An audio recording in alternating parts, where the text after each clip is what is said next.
Sherlock Holmes et la tombe du poète souriant. Un mystère original dans le style de Sir Arthur Conan Doyle. Chapitre 1. Le client en deuil. L'automne 1895 s'était installé sur Londres avec toute la mélancolie que la saison pouvait apporter. Le brouillard jaune, étrange mélange de fumée de charbon et de brume de la Tamise, pesait sur les fenêtres de notre logement du 221B Baker Street avec une telle persistance que même les réverbères semblaient lutter contre son étreinte oppressante. C'est par un tel matin, où l'air lui-même semblait chargé de mystère, que le destin nous livra l'un des cas les plus déroutants qui ait jamais mis à l'épreuve les remarquables facultés de mon ami, Monsieur Sherlock Holmes. Je m'étais levé tôt, malgré la pénombre, et j'avais trouvé Holmes déjà installé dans son fauteuil préféré, sa silhouette élancée se découpant sur la faible lumière filtrant à travers nos fenêtres crasseuses. Les journaux du matin gisaient à ses pieds, comme des feuilles mortes, leurs gros titres annonçant la litanie habituelle des bouleversements politiques et des scandales sociaux qui semblaient perpétuellement empoisonner notre grande métropole. Pourtant, Holmes semblait entièrement absorbé par une simple feuille de papier ministre, ses yeux gris s'agitant avec cette intensité particulière que j'avais appris à associer à ses activités intellectuelles les plus stimulantes. « Remarquable, Watson », murmura-t-il sans quitter le journal des yeux. « Vraiment remarquable. »« Qu'est-ce qui a tant captivé votre attention ce matin, Holmes ?»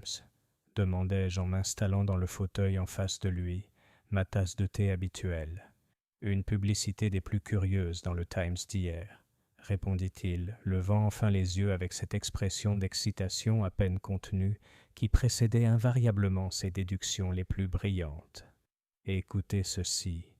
Perdu, un volume relié cuir de Keats, portant l'inscription « À ma bien-aimée Rosalinde, puissent ces vers nous survivre à tous les deux. Valeur sentimentale incommensurable. Récompense offerte. Adressez-vous à la boîte 247 du Times. Alors, Watson, qu'en pensez-vous ? J'avoue que la publicité m'a semblé tout à fait banale. Un simple cas de livre perdu, n'est-ce pas ?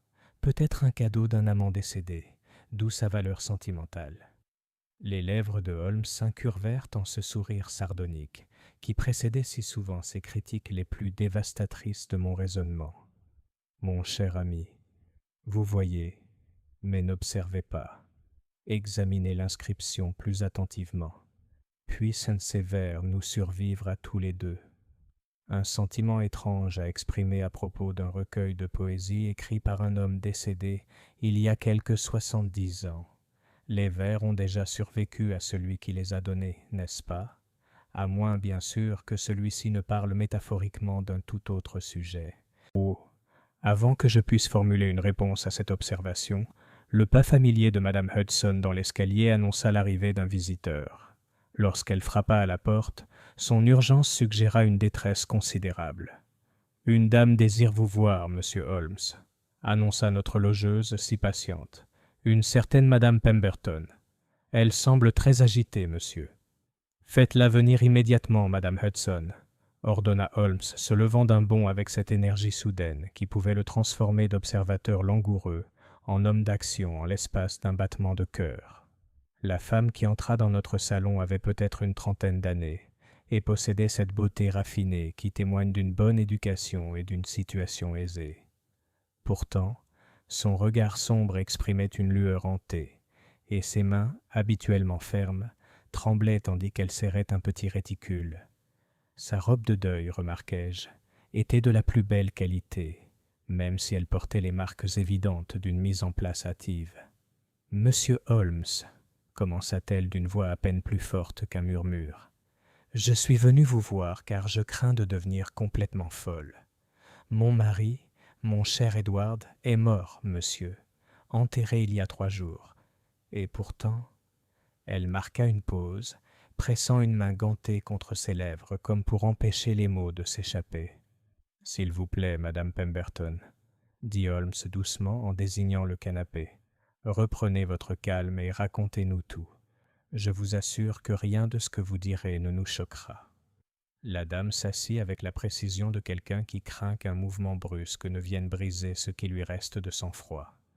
Edward était un poète, monsieur Holmes.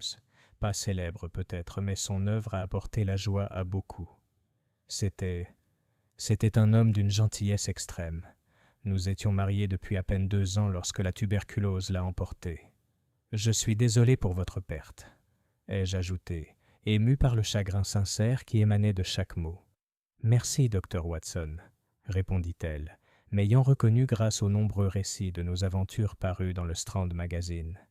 Mais ce ne sont pas des condoléances que je recherche, mais une explication. Voyez-vous, messieurs, depuis l'enterrement d'Edward, des choses inexplicables se sont produites. Hier matin, j'ai découvert des fleurs fraîches sur sa tombe. Non pas le bouquet fané que j'y avais déposé la veille, mais une magnifique composition de roses blanches et de gypsophiles. Le jardinier jure que personne n'est entré dans le cimetière après la fermeture. Holmes se pencha en avant, les doigts croisés sous son menton. Curieux, en effet.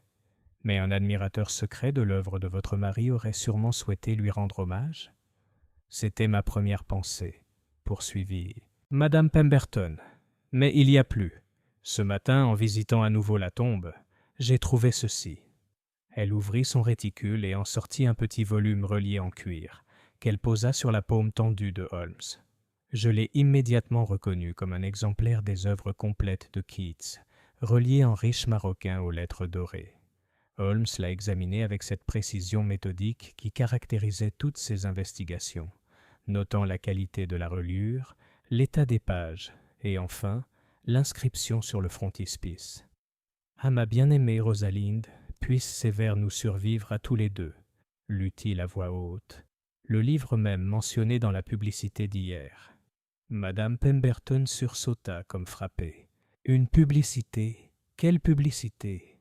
Holmes lui montra l'avis du Times et je vis ses joues déjà pâles se faner. « Mais c'est impossible, » murmura-t-elle. « Edward m'a offert ce livre le jour de notre mariage. C'était son bien le plus précieux, hérité de son père. Comment quelqu'un d'autre pourrait-il le déclarer perdu ? » Excellente question, songea Holmes, ses yeux gris prenant cette expression distante qui indiquait que son esprit remarquable analysait déjà les possibilités à une vitesse qui laissait le commun des mortels loin derrière. « Dites-moi, Madame Pemberton, votre mari avait-il des ennemis? Des rivaux dans le monde littéraire, peut-être ? » « Absolument rien. Édouard était aimé de tous ceux qui le connaissaient. Sa poésie, bien que peu connue, était très admirée dans certains cercles. Il était particulièrement proche d'un groupe de jeunes écrivains qui se réunissaient régulièrement au Café Royal. Ils se surnommaient les Nouveaux Romantiques.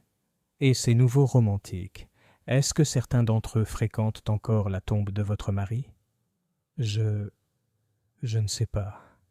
Depuis les funérailles, je suis la seule personne en deuil que j'ai rencontrée. » Elle marqua une pause, serrant plus fort son châle autour de ses épaules, malgré la chaleur de notre salon.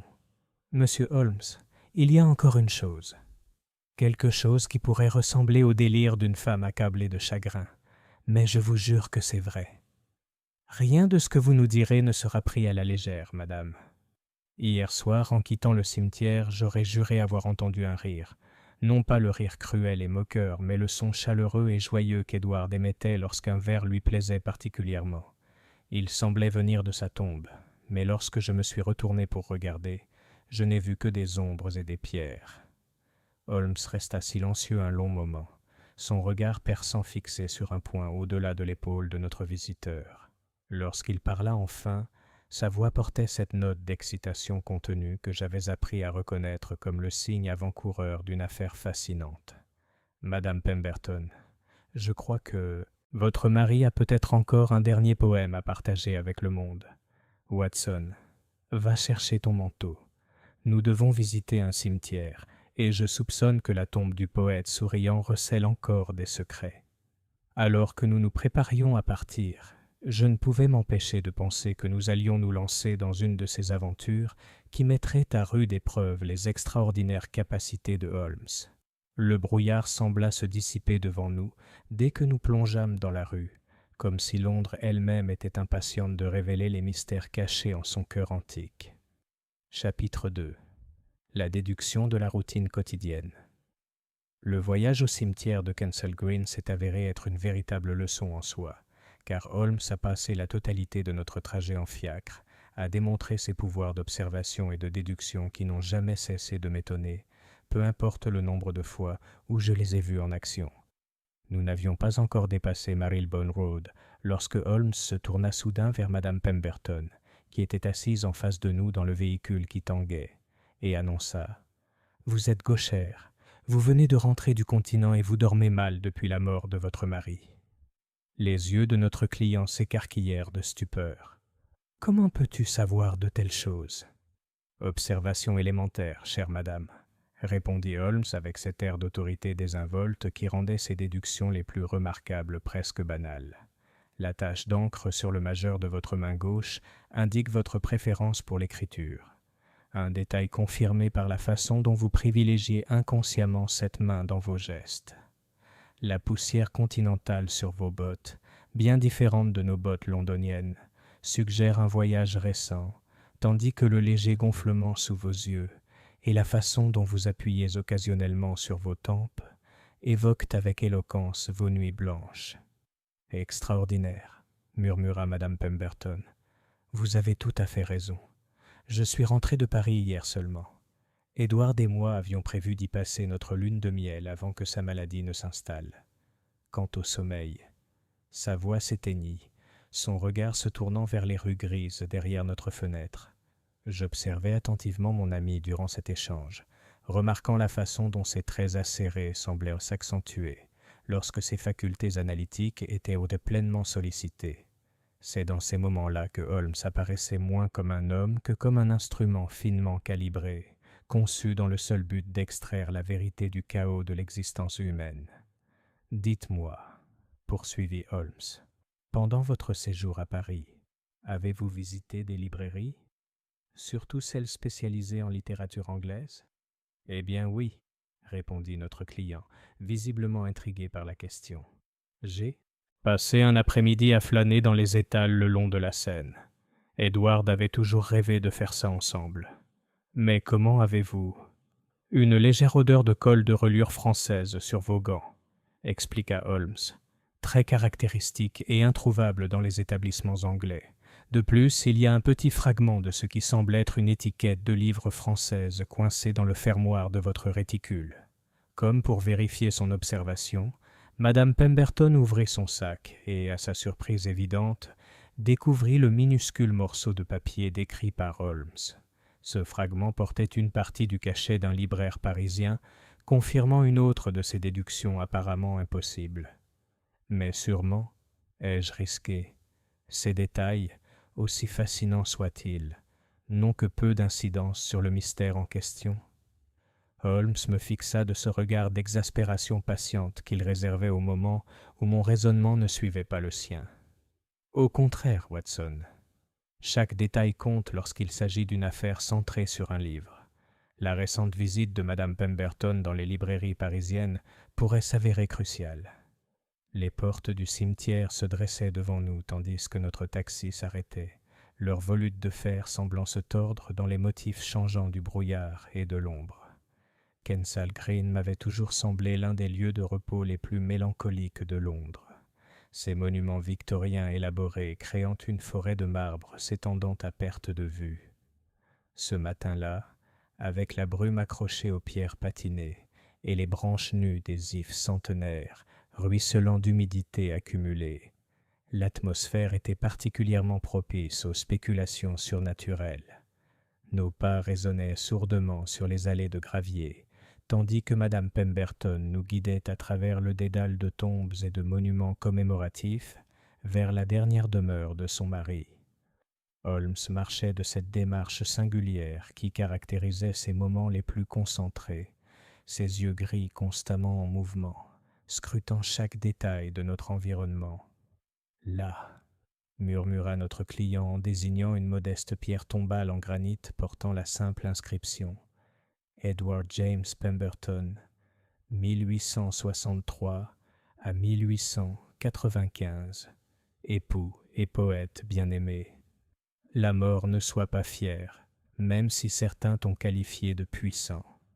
La tombe elle-même était remarquable par son caractère ordinaire, ce qui la rendait extraordinaire dans un tel environnement. Là où les monuments voisins rivalisaient d'attention avec des anges ouvragés et des obélisques imposants, la sépulture d'Edward Pemberton reflétait une dignité tranquille et une affection sincère. La pierre tombale était parfaitement alignée, la terre environnante soigneusement entretenue, et, comme l'avait décrit Madame Pemberton, une magnifique composition de roses blanches et de gypsophiles ornait le site.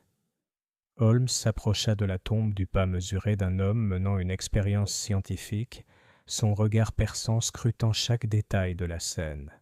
Il s'agenouilla près de la composition florale, brandissant sa loupe avec le mouvement fluide d'une longue pratique. « Très intéressant, » murmura-t-il, plus pour lui-même que pour ses compagnons. « Watson, observe les tiges de ces roses. Qu'en penses-tu ? » J'ai examiné les fleurs aussi attentivement que mon œil moins exercé le permettait. Elles semblent fraîchement coupées, Holmes. Les tiges ne présentent aucun signe de flétrissement et les fleurs sont en parfait état. Exactement.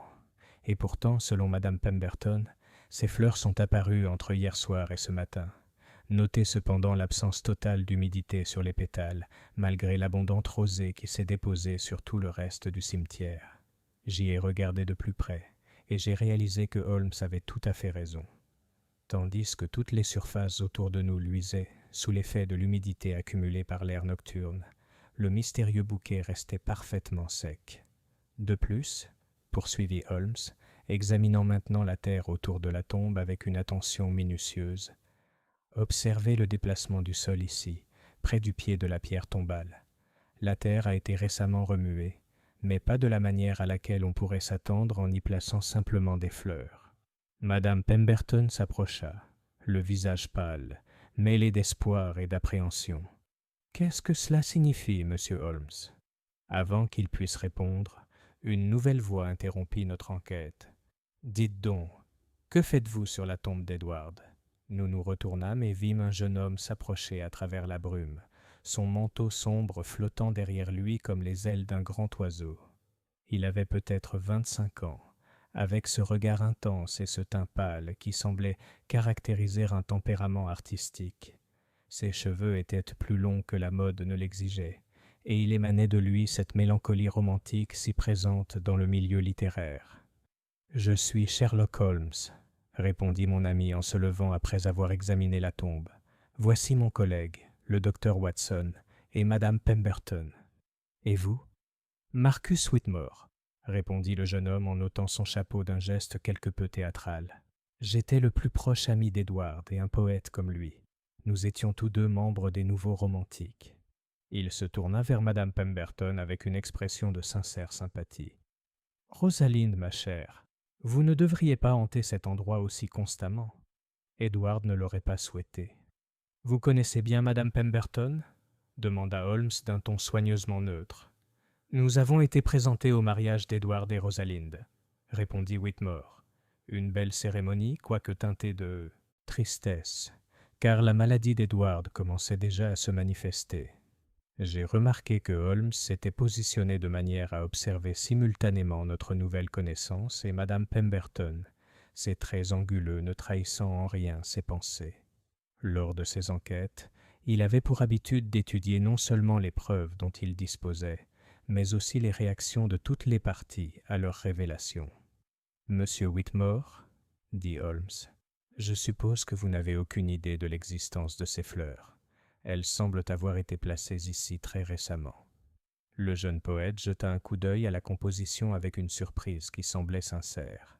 « Je ne les avais jamais vues auparavant, monsieur Holmes. J'avoue cependant ne pas avoir visité la tombe d'Edward depuis les funérailles. La vue de cette pierre froide portant son nom, il frissonna visiblement.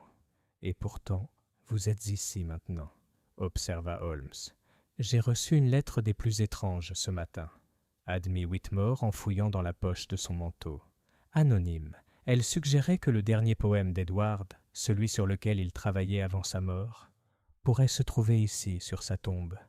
Naturellement, j'ai pensé qu'il s'agissait de l'œuvre d'un farceur cruel, mais la curiosité m'a poussé à enquêter. Holmes accepta la lettre avec un intérêt évident, en parcourant son contenu avec ce regard rapide et compréhensif qui permettait d'extraire l'essence d'un document en quelques secondes. « C'est vraiment curieux, » murmura-t-il. « Le papier est d'excellente qualité, l'écriture soignée, et le phrasé suggère une sensibilité littéraire remarquable. » Il me passa la lettre et je la lus à voix haute. « Cher Monsieur Whitmore, si vous appréciez vraiment l'amitié d'Edward Pemberton, vous irez vous recueillir sur sa tombe aujourd'hui à midi. Les derniers hivers de The Undying Song attendent d'être découverts par ceux qui ont les yeux pour voir et le cœur pour comprendre. Un passionné des arts poétiques. Le chant éternel, répéta Madame Pemberton d'une voix à peine plus forte qu'un murmure. C'était le titre de la dernière œuvre d'Edward. Il en parlait souvent durant ces dernières semaines, mais je n'ai jamais vu le manuscrit terminé. Les yeux gris de Holmes avaient pris cette expression distante qui indiquait que son esprit remarquable traitait l'information à une vitesse défiant toute compréhension normale. Il marchait lentement autour de la tombe, s'arrêtant de temps en temps pour examiner un détail invisible pour nous tous. « Le jeu, comme on dit, est en marche, » annonça-t-il finalement. « Watson, je crois que nous avons affaire à quelque chose de bien plus complexe qu'une simple affaire de fleurs mystérieuses. Quelqu'un orchestre les événements avec une minutie et une prévoyance considérables.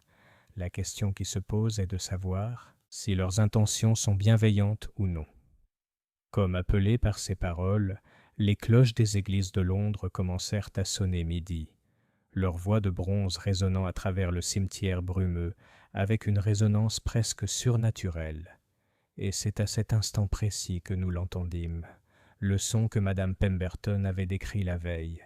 Le rire chaleureux, joyeux et indéniablement humain semblait jaillir de la terre même sous nos pieds. Chapitre 3. La scène des douleurs. Le rire qui résonnait dans le cimetière embrumé ne ressemblait à rien de ce que j'avais entendu au cours de mes années d'enquête avec Holmes.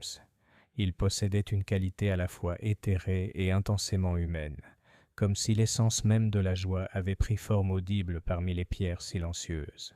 Madame Pemberton me saisit le bras de ses doigts tremblants comme des feuilles d'automne, tandis que Marcus Whitmore restait figé, à l'écoute, le visage pâle tourné vers la tombe d'Edward Pemberton, comme s'il s'attendait à voir son ami défunt émerger de la terre. Holmes, cependant, ne manifestait aucune de la terreur surnaturelle qui avait saisi le reste de notre groupe. Au contraire, il avançait à la vitesse d'un chien de chasse qui a flairé sa proie. Son regard perçant balayait les environs, cataloguant chaque ombre, chaque monument, chaque source possible de ce son mystérieux. « Watson », ordonna-t-il sèchement, « placez-vous près du portail d'entrée et observez toute personne qui tente de quitter le cimetière. Madame Pemberton, Monsieur Whitmore, restez exactement où vous êtes et continuez à écouter. » Avant que je puisse protester contre ma séparation du groupe à un moment aussi crucial, Holmes avait disparu dans le labyrinthe de monuments avec cette capacité particulière qu'il possédait à se fondre dans son environnement lorsque la nécessité s'en faisait sentir. Les rires avaient cessé aussi brusquement qu'ils avaient commencé, ne laissant que le ruissellement des anges de pierre et le grondement lointain de la circulation londonienne pour troubler ce silence sépulcral. J'ai pris place à mon poste avec une certaine réticence, car le brouillard s'était épaissi au fil de notre exploration, transformant le cimetière en un labyrinthe de formes grises et d'ombres changeantes. De mon point de vue, près des portes, je distinguais à peine les silhouettes de Madame Pemberton et de Whitmore, qui se tenaient telles des sentinelles près de la tombe du poète. 10 minutes plus tard, Holmes réapparut, émergeant du brouillard avec l'expression satisfaite qui indiquait invariablement une reconnaissance réussie. Il tenait à la main un petit objet qu'il examina à la loupe avant de le glisser dans la poche de son gilet. « Très éclairant », annonça-t-il en rejoignant notre groupe. « Watson, vous pouvez abandonner votre poste. Notre mystérieux ami est parti par d'autres moyens. »« Vous avez trouvé la source de ce rire ?» demanda Madame Pemberton, la voix mêlée d'espoir et d'appréhension. J'ai trouvé des preuves de l'intervention humaine, répondit Holmes prudemment, ce qui est infiniment plus précieux que les spéculations surnaturelles. Observez. Il nous conduisit à une grande tombe commémorative, à une trentaine de mètres de celle d'Edward Pemberton. Sa maçonnerie victorienne élaborée offrait de nombreuses zones d'ombre et cachettes. À la base du monument, partiellement dissimulée par le lierre envahissant, se trouvait une petite ouverture qui aurait pu être prise pour une dégradation naturelle de la maçonnerie. Un tube parlant, expliqua Holmes en s'agenouillant pour examiner l'ouverture de plus près. Ingénieusement dissimulé et positionné pour transmettre le son directement à la tombe de M. Pemberton. Les propriétés acoustiques de cet endroit particulier créent l'illusion que le rire provient de la terre elle-même. Whitmore contempla la découverte avec une fascination évidente. Mais qui irait jusqu'à de telles extrémités? Et dans quel but? Excellente question, monsieur Whitmore. Une question qui nous oblige à examiner non seulement le mécanisme de la tromperie, mais aussi ses motivations. Holmes se leva, époussetant ses genoux de la terre du cimetière avec la précision qui le caractérisait. « Dites-moi, durant votre amitié avec Edward Pemberton, a-t-il jamais parlé de posséder un objet de valeur particulière? Quelque chose qui pourrait attirer l'attention d'individus sans scrupules. » Edward n'était pas riche, intervint Madame Pemberton. Sa poésie ne lui rapportait que peu d'argent, et il ne possédait que peu de trésors matériels, hormis ses livres. Ah oui, les livres, songea Holmes, et parmi eux, le volume de Keats, censé être un cadeau de mariage d'un mari à sa femme. Madame Pemberton, je dois vous demander d'examiner ce livre une fois de plus, mais cette fois en prêtant une attention particulière à ses éventuelles particularités. Notre cliente retira le volume relié en cuir de son réticule, le manipulant avec le respect que l'on accorde à une relique sacrée. Holmes sortit sa loupe et entreprit un examen méthodique de la reliure, accordant une attention particulière au dos et aux pages de garde. « Watson, dit-il soudainement, qu'observez-vous dans la construction de cette reliure? J'ai accepté le livre et l'ai examiné aussi attentivement que mon œil moins expérimenté le permettait. Et il semble d'excellente qualité, Holmes. Le cuir est souple, la dorure est encore éclatante et les coutures ne présentent aucun signe d'usure. Exactement. Et pourtant, selon Madame Pemberton, ce volume a été hérité du père de son mari. Un livre censé être dans la famille depuis des décennies présente remarquablement peu de traces d'usure ou de manipulation. « Que suggérez-vous » demanda Whitmore. « Bien. Que son ton suggérait qu'il commençait à saisir les implications des observations de Holmes. Je suggère que ce livre n'est pas ce qu'il paraît être, ou plutôt qu'il pourrait être bien plus qu'il n'y paraît. » Holmes rendit le volume à Madame Pemberton avec la précision minutieuse qui caractérisait chacun de ses gestes. « Dites-moi, madame, lors de votre récent séjour à Paris, avez-vous eu l'occasion de visiter la Bibliothèque nationale ?» Les yeux de Madame Pemberton s'écarquillèrent de surprise. « Eh bien oui. » Edward avait toujours parlé de la magnifique collection qui s'y trouvait, et je me suis dit que cela me rapprocherait de lui de voir les choses dont il avait rêvé.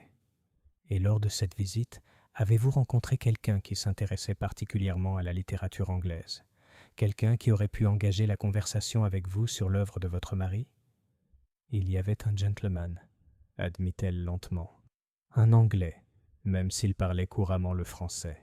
Il était un fin connaisseur de poésie romantique, et s'est montré très intéressé lorsque j'ai mentionné le nom d'Edward. Mais vous ne pouvez tout de même pas penser. Je pense beaucoup de choses, Madame Pemberton, mais je préfère m'en tenir aux faits plutôt qu'aux spéculations. Holmes avait commencé à arpenter la pièce avec cette énergie insatiable qui indiquait que son esprit s'emballait devant l'épreuve. Ce que je peux affirmer avec certitude, c'est que quelqu'un s'est donné beaucoup de mal pour créer une supercherie élaborée autour de la tombe de votre mari. Le tube parlant, les fleurs mystérieuses, la lettre anonyme à M. Whitmore. Tout cela suggère une action coordonnée pour attirer des individus spécifiques à cet endroit. « Mais pourquoi ?» demanda Whitmore. « Que pourrait-on espérer gagner avec une telle théâtralité ?» Holmes s'arrêta et fixa le jeune poète de ce regard pénétrant qui semblait percer les apparences jusqu'à la vérité cachée. « Cela, monsieur Whitmore, dépend de ce qu'Edward Pemberton a réellement laissé derrière lui. Vous avez mentionné qu'il travaillait à un dernier poème avant sa mort, Le chant éternel. Cette œuvre a-t-elle été achevée? Edward en parlait constamment durant ces dernières semaines, répondit Whitmore. Il prétendait que ce serait son chef-d'œuvre, l'œuvre qui lui assurerait l'immortalité. Mais après sa mort, aucun manuscrit n'a été retrouvé parmi ses papiers. Et vous avez cherché minutieusement? Rosalind et moi avons examiné tous les documents du bureau d'Edward.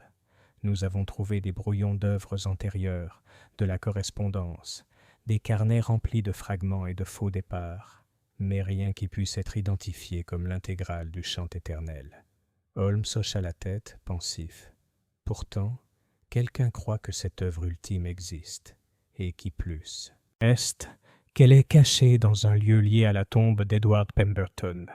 La question que nous devons maintenant nous poser est de savoir si nous avons affaire à des chasseurs de trésors littéraires ou à quelque chose de plus sinistre. Comme interpellé par ces paroles, une nouvelle silhouette apparut dans la brume. Un homme grand et maigre, vêtu d'un costume clérical, sa soutane noire le faisant ressembler à une manifestation de l'atmosphère sombre du cimetière. Il s'approcha de notre groupe d'un pas mesuré, celui d'un homme habitué à se déplacer parmi les personnes en deuil, ses traits anguleux exprimant une sympathie professionnelle. « Je suis le révérend docteur Blackwood », annonça-t-il d'une voix vibrante, digne d'un orateur expérimenté. « Je suis aumônier de ce cimetière, et je n'ai pu m'empêcher de remarquer votre rassemblement autour de la tombe de M. Pemberton. J'espère que la paix de ce lieu sacré n'est pas troublée. » Holmes observa le nouveau venu avec cette attention particulière qu'il réservait aux éléments inattendus dans ses investigations. « Nous menons une enquête à la demande de la veuve du défunt, » répondit-il. « Je suis Sherlock Holmes et voici mes associés. »« Ah, le célèbre détective, » dit le révérend Blackwood, bien que son ton ne trahisse pas un enthousiasme certain pour la réputation de Holmes. « J'espère que votre enquête n'impliquera aucune activité inconvenante. Le caractère sacré de ce lieu doit être préservé. » « Naturellement. Dites-moi, révérend, avez-vous observé une activité inhabituelle autour de la tombe de M. Pemberton ces derniers jours? Des visiteurs qui auraient dû paraître déplacés? » Les yeux pâles du pasteur devinrent pensifs. « Puisque vous le dites, il y avait un monsieur ici hier soir, juste au moment où j'effectuais ma dernière tournée. Un monsieur étranger, je crois, bien qu'il parle un anglais excellent. Il prétendait être un grand admirateur de la poésie de M. Pemberton et souhaitait lui présenter ses respects. Pouvez-vous décrire cet individu? Certainement. Il avait peut-être 50 ans, était bien habillé, avait les cheveux noirs et une petite barbe. Il avait l'allure d'un homme instruit et semblait sincèrement ému par la vue de la tombe. Je l'ai d'ailleurs entendu réciter ce que j'ai cru être des vers de M. Pemberton. Holmes échangea un regard significatif avec moi, et je sus que cette description serait soigneusement classée dans ces remarquables archives mentales qu'il conservait des personnes liées à ses affaires. « Ce monsieur a-t-il laissé quelque chose sur la tombe ?» demanda Holmes. « Je ne l'ai pas observé directement, même si j'avoue ne pas l'avoir observé en permanence. Lorsque je suis repassé à cet endroit une vingtaine de minutes plus tard, il était déjà parti. Et les fleurs, étaient-elles présentes à ce moment-là ?» Le révérend Blackwood réfléchit attentivement à la question. « Je ne peux pas l'affirmer avec certitude. La lumière baissait et je me concentrais sur la sécurisation du cimetière pour la nuit. Tandis que le prêtre parlait, je remarquai que l'attention de Holmes s'était fixée sur quelque chose au-delà de notre groupe immédiat. Suivant son regard, j'aperçus une silhouette qui nous observait derrière un monument lointain, trop éloigné pour être clairement distingué, mais dont la silhouette était indéniablement humaine. « Révérend, » dit soudain Holmes, « pourriez-vous indiquer à Madame Pemberton le chemin de votre chapelle? Je crois qu'elle aurait besoin de quelques instants de recueillement. » Cette suggestion était clairement un stratagème pour éloigner notre cliente de tout ce qu'Holmes avait prévu, mais Madame Pemberton accepta l'invitation avec une gratitude évidente. Tandis que le pasteur l'emmenait à travers la brume, Holmes se tourna vers Whitmore et moi avec une expression de détermination farouche. « Messieurs, » dit-il doucement, « je crois que nous allons recevoir un autre visiteur, Et cette fois, je compte bien faire en sorte que notre mystérieux ami ne s'échappe pas aussi facilement. Le brouillard tourbillonnait autour de nous comme un être vivant, et quelque part dans son étreinte grise, je pouvais sentir que le prochain acte de notre étrange drame était sur le point de commencer. Chapitre 4. Les observateurs et les surveillés. La silhouette que Holmes avait repérée parmi les monuments lointains se déplaçait avec la grâce fluide de quelqu'un habitué à rester inaperçu. Tandis que nous observions depuis notre position près de la tombe d'Edward Pemberton, l'ombre se détacha de la dissimulation d'un monument gothique et commença à se frayer un chemin à travers le dédale de pierre du cimetière, avec une détermination évidente. « Watson !» murmura Holmes d'une voix à peine audible dans l'atmosphère étouffée par le brouillard. « Contournez-vous par la gauche et placez-vous derrière le mausolée des Caruthers. Monsieur Whitmore, si vous aviez l'amabilité de vous retirer dans ce bosquet d'ifs et de rester parfaitement immobile, je crois que nous aurons enfin l'occasion d'observer notre mystérieux orchestrateur en action. » Je me déplaçai aussi silencieusement que possible dans l'herbe humide, reconnaissant de la brume qui me paraissait auparavant si oppressante. Le mausolée Caruthers, une structure victorienne élaborée ornée d'anges pleureurs et d'inscriptions bibliques, offrait une excellente protection tout en offrant une vue dégagée sur la tombe de Pemberton.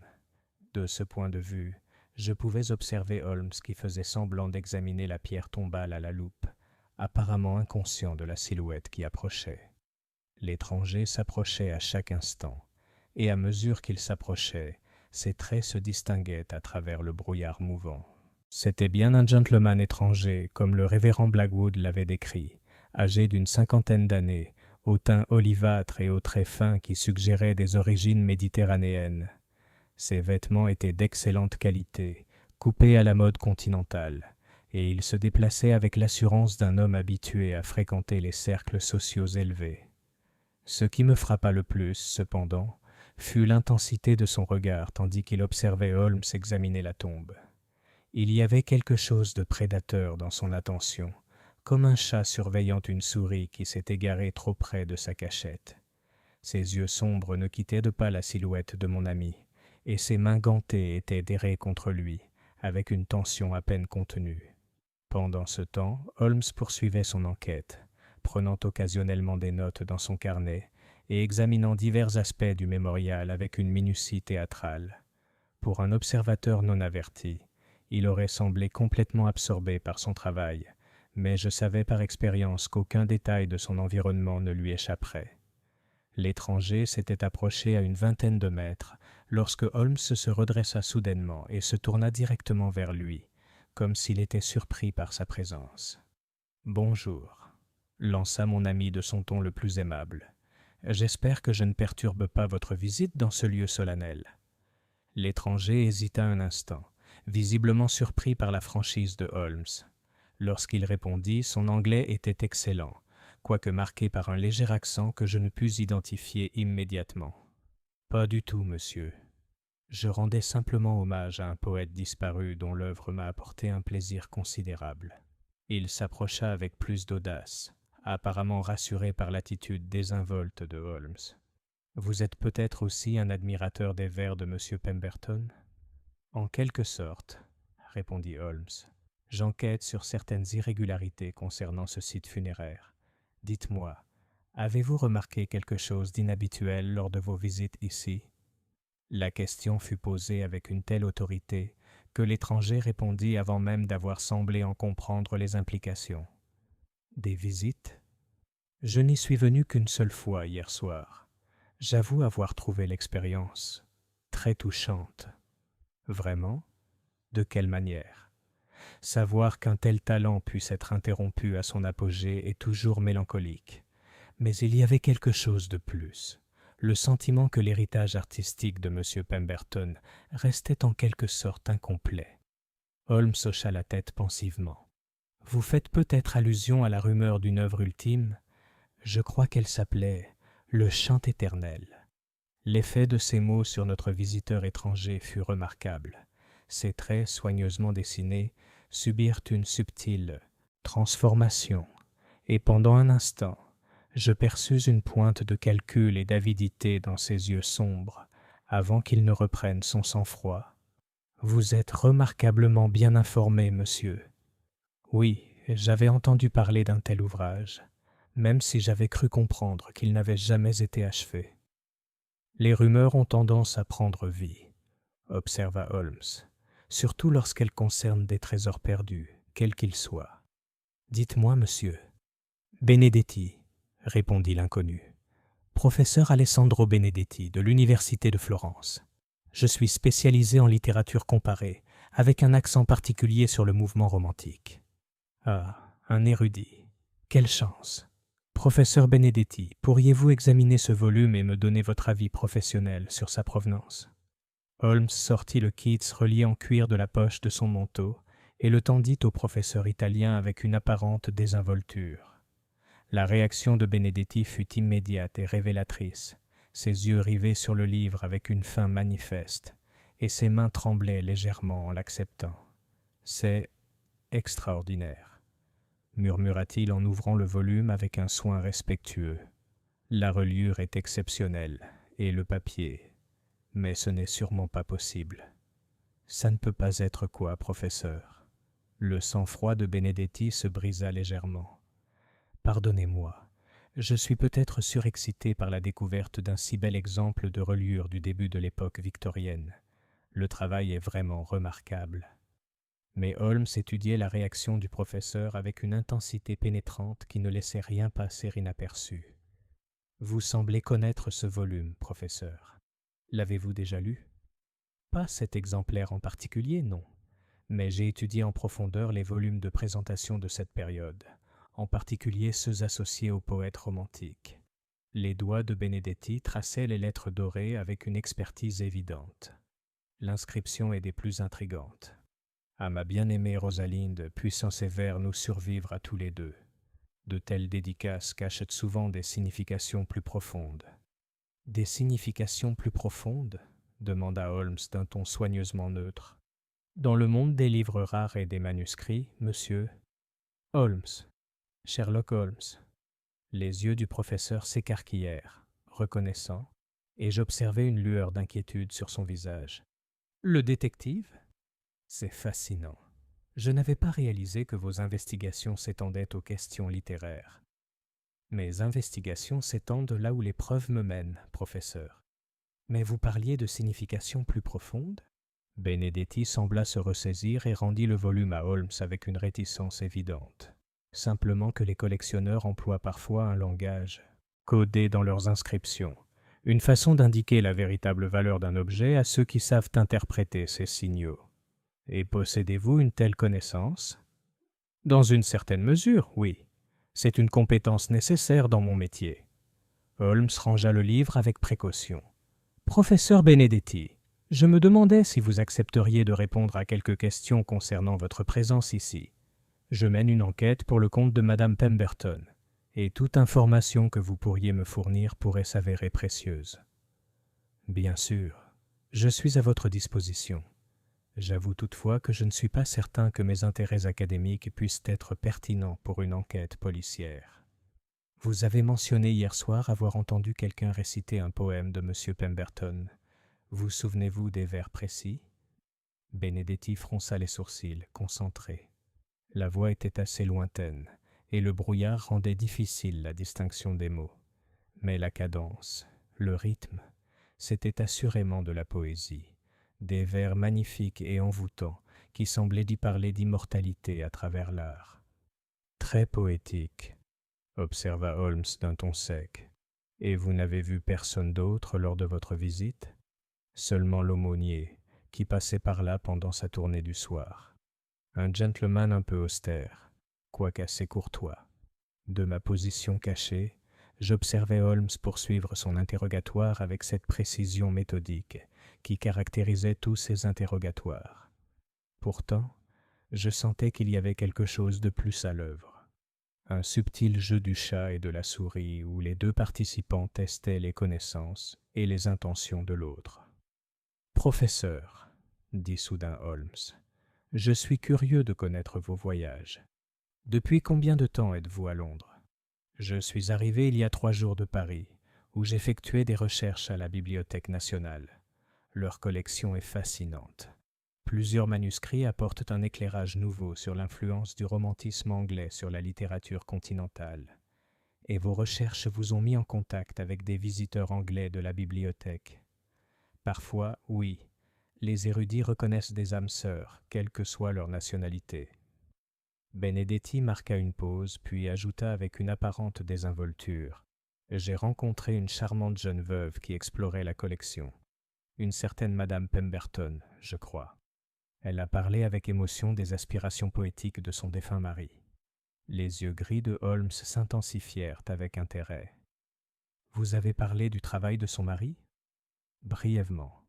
Elle a mentionné qu'il travaillait sur ce qu'il considérait comme son chef-d'œuvre avant sa mort prématurée. Un poème d'une importance considérable, croyait-elle, même si elle semblait incertaine qu'il ait jamais été achevé. Et cette conversation a-t-elle inspiré votre visite à Londres ? Le professeur Benedetti hésita un instant de trop avant de répondre. J'avais déjà prévu de me rendre en Angleterre dans le cadre de mon voyage de recherche. Notre conversation n'a fait qu'ajouter un intérêt scientifique supplémentaire. Je vois. Le ton de Holmes suggérait qu'il voyait bien plus loin qu'il ne révélait. Professeur, une dernière question si vous me le permettez. Selon votre avis d'expert, quelle serait la valeur approximative d'une œuvre jusqu'alors inconnue d'un poète anglais mineur ? En supposant, bien sûr, qu'une telle œuvre possède une caractéristique unique qui la place au-dessus de l'ordinaire. Cela dépend entièrement de la nature de la caractéristique unique, répondit prudemment Benedetti. Valeur littéraire et valeur monétaire ne sont pas toujours équivalentes. Cependant, si l'œuvre revêt une signification historique ou si elle est liée à une figure plus célèbre de l'histoire littéraire, oui, la valeur pourrait être considérable. Les collectionneurs paient des sommes exorbitantes pour des objets possédant ce que l'on appelle une signification associative, des liens avec des personnalités célèbres ou des événements historiques. Holmes hocha la tête d'un air pensif. « Très éclairant, professeur. Je vous remercie pour votre temps et votre expertise. » Alors que Benedetti s'apprêtait à prendre congé, je l'observai jeter un dernier regard prolongé vers la tombe de Pemberton. Il y avait quelque chose de presque possessif dans ce regard, comme s'il considérait ce modeste mémorial comme lié à ses propres intérêts et projets. « Monsieur Holmes, » dit le professeur en marquant une pause avant de partir, « si votre enquête devait révéler des manuscrits ou des documents liés à l'œuvre de M. Pemberton, j'espère que vous vous souviendrez que je possède l'expertise nécessaire pour en évaluer correctement l'importance. De tels objets nécessitent une manipulation soigneuse de la part de personnes formées à leur préservation et à leur interprétation. J'en tiendrai compte, professeur. Bonne journée. » Lorsque Benedetti eut disparu dans le brouillard, Whitmore émergea de sa cachette parmi les ifs, le visage pâle et rouge d'excitation. « Holmes, cet homme en sait bien plus qu'il ne veut bien l'admettre. Avez-vous vu sa réaction à l'évocation de « la chanson éternelle » ? En effet, monsieur Whitmore, notre professeur d'italien est clairement impliqué dans cette affaire bien plus profondément qu'il ne voudrait nous le faire croire. Holmes commença à marcher lentement autour de la tombe, son regard perçant cherchant des détails qui lui avaient échappé jusque-là. « Watson, qu'avez-vous pensé de son récit concernant sa rencontre avec Madame Pemberton à Paris ?» Je rejoignis le groupe en époussetant la terre du cimetière sur mon manteau. Cela me semblait plausible, Holmes, même si j'ai remarqué qu'il avait donné l'information assez spontanément. Presque comme s'il voulait que nous soyons au courant de leur rencontre. Exactement. Et ses connaissances en matière de collection de livres rares étaient bien plus pointues qu'on ne pourrait l'attendre d'un professeur de littérature comparée. Holmes s'agenouilla près de la pierre tombale, caressant sa base avec une délicate précision. « Messieurs, je crois que nous avons affaire à quelque chose de bien plus complexe qu'une simple curiosité littéraire. »« Que veux-tu dire ?» demanda Whitmore. « Je veux dire que quelqu'un s'est donné beaucoup de mal pour créer une fiction élaborée autour de la mort et de l'enterrement d'Edward Pemberton. La question que nous devons nous poser est de savoir si cette fiction vise à dissimuler une vérité ou à en fabriquer une. » Les doigts de Holmes cessèrent soudain d'explorer la base de la pierre tombale. « Watson observait bien. Il avait découvert une petite section de la pierre qui semblait bouger légèrement sous la pression. Grâce à une manipulation minutieuse, il parvint à dégager ce qui semblait être un compartiment astucieusement dissimulé dans le socle du mémorial. « Un travail remarquable », murmura-t-il en examinant la niche cachée. « Cela ne faisait pas partie de la construction d'origine. Quelqu'un a modifié ce mémorial avec beaucoup de talent et de prévoyance. » Le compartiment était vide, mais Holmes l'examina avec sa loupe, prêtant une attention particulière aux rayures et aux marques d'usure qui pourraient indiquer son contenu précédent. « Très intéressant, » annonça-t-il finalement. Cet espace abritait récemment un objet rectangulaire d'environ 15 cm sur 10 et d'environ 1,5 cm d'épaisseur. Quelque chose qui a été retiré assez récemment, à en juger par la fraîcheur des rayures. « Un livre ?» suggéra Whitmore. « Peut-être. Ou un manuscrit. Ou peut-être quelque chose de complètement différent. » Holmes remit le panneau caché en place avec le même soin qu'il avait mis à le découvrir. « Ce que je peux dire avec certitude, c'est que nous ne sommes pas les premiers à fouiller cette tombe à la recherche de secrets cachés. » Comme pour appuyer son propos, un bruit de pas sur le gravier annonça l'approche d'un autre visiteur. À travers la brume, Madame Pemberton, accompagnée du révérend Blackwood, apparurent, tous deux quelque peu alarmés. « Monsieur Holmes, » s'écria notre client, « le révérend vient de m'annoncer une nouvelle des plus inquiétantes. Il semble qu'il y ait eu une effraction au bureau du cimetière hier soir. Plusieurs dossiers ont été dérobés, notamment ceux relatifs à l'enterrement d'Edward. » Holmes se redressa avec cette soudaine vivacité qui indiquait que son cerveau était en pleine effervescence. « Quel genre de dossier, révérend ? » « Les dossiers administratifs, principalement, » répondit Blackwood. « Les détails des arrangements funéraires, les relevés de paiement et... » Il marqua une pause, jetant un regard gêné à Madame Pemberton. « La documentation relative à toute demande spéciale ou modification des procédures d'inhumation standard. Et y a-t-il eu de telles modifications dans le cas de M. Pemberton ? C'est précisément ce qui rend la situation si troublante, Monsieur Holmes. D'après mes archives, M. Pemberton a expressément demandé qu'un contenant scellé soit placé dans son cercueil, une boîte métallique contenant ce qu'il décrivait comme ses biens les plus précieux. Son ultime offrande à la postérité, selon lui. Madame Pemberton haleta, sa main gantée se portant à la gorge. Mais Edward ne m'a jamais parlé d'une chose pareille. Qu'a-t-il bien pu vouloir préserver de cette façon ?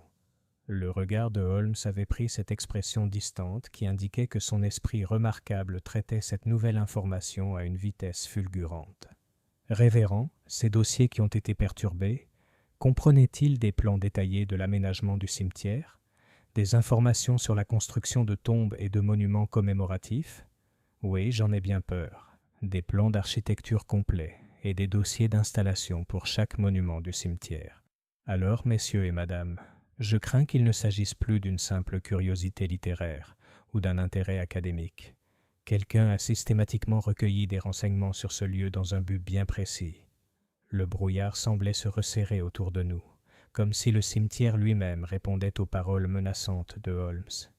Et quelque part dans cette étreinte grise, je sentais que des forces étaient en mouvement, qui allaient bientôt mettre à l'épreuve les extraordinaires capacités de mon ami à protéger les vivants de ceux qui perturberaient le reste des morts. Chapitre 5. L'indice caché. La découverte du contenant scellé dans le cercueil d'Edward Pemberton avait transformé notre enquête, passant d'une curieuse énigme à une véritable course contre la montre. Debout dans le brouillard qui s'épaississait près de la tombe du poète, je percevais l'urgence qui s'était emparée de l'esprit méthodique de Holmes. Ses yeux gris bougeaient constamment, scrutant chaque détail de notre environnement avec une intensité renouvelée. « Révérend Blackwood, » dit-il sèchement, « je dois insister pour que vous nous fournissiez tous les détails concernant ce contenant scellé. Quelle était sa taille ? Quelle était sa composition ? Et surtout, M. Pemberton a-t-il donné une indication de son contenu ? » Les traits anguleux de l'aumônier s'accentuèrent dans la faible lumière filtrant à travers la brume. Le contenant mesurait environ 20 cm de côté et 7 cm de profondeur, façonné dans ce qui semblait être de l'acier spécialement traité. Monsieur Pemberton avait été très précis quant à sa construction. Il devait être parfaitement étanche et résistant à la pourriture. Et il n'a donné aucune explication à cette demande inhabituelle. Seulement qu'il contenait son héritage pour les générations futures. Il semblait le considérer comme une question de la plus haute importance, presque sacrée. Blackwood marqua une pause, ses yeux pâles devenant pensifs. Il y avait autre chose, même si j'hésite à le mentionner étant donné les circonstances. Veuillez continuer, révérend. Aucun détail n'est insignifiant. Monsieur Pemberton m'a fait promettre que si quelqu'un s'enquérait un jour de l'existence du conteneur, je lui conseillerais de chercher la clé parmi ses publications. À l'époque, j'ai supposé qu'il parlait métaphoriquement. L'attention de Holmes s'intensifia visiblement. Ces mots exacts, s'il vous plaît. Dites-leur de chercher la clé où le rossignol chante à la rose. Ce sont ces mots précis, monsieur Holmes. Je m'en souviens parfaitement grâce à leur nature poétique. Madame Pemberton, qui écoutait cet échange avec une stupeur croissante, me saisit soudain le bras. « Docteur Watson, ces mots sont tirés d'un des premiers poèmes d'Edward. Le jardin de la mémoire, publié dans une petite revue littéraire il y a environ 3 ans. »« Vous vous souvenez du verset ?» demanda Holmes avec un intérêt évident. « Je me souviens de toute l'œuvre publiée d'Edward, monsieur Holmes. Le vers complet dit « Cherchez-moi là où le rossignol chante à la rose, dans le jardin où la mémoire s'épanouit éternellement. » Whitmore, qui était resté silencieux pendant tout cet échange, s'avança soudain. « Rosalind, tu as tout à fait raison. J'ai aidé Edward à placer ce poème dans le journal. Mais tu ne penses tout de même pas qu'il donnait des indications littérales vers un endroit caché ? Avec Edward Pemberton, monsieur Whitmore, je commence à soupçonner que très peu de choses étaient purement métaphoriques. » Holmes avait recommencé à arpenter la tombe, ses longues jambes le portant en cercle serré. « Madame Pemberton, durant les dernières semaines de la vie de votre mari, a-t-il passé un temps inhabituel dans votre jardin ? Ou peut-être a-t-il visité un endroit particulier que l'on pourrait qualifier de jardin ? Maintenant que tu le dis, oui.